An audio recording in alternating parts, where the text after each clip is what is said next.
മുത്തിനുള്ളിലൊതുങ്ങും പൂമാരൻ കന്നിക്കൈകളിലേകി നവലോകങ്ങൾ.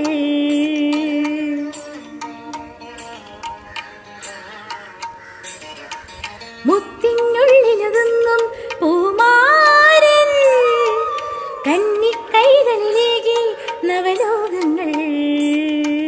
ആയിരം തിരകളുണർന്ന വിലാസഭാവമായി വിരഹിണീ വിധുവായി ഞാനൊഴുകുമ്പോൾ താരിളകുമ്പോൾ രാവിലുണർന്ന വിലോലതയിൽ ഗാന്ധർവ വീണയായി. പാലപ്പൂവേ നിന്തിരുമംഗല്യത്താലി തരൂ മകരനിലാവേ നീ എന്നീ ഹാരക്കോടി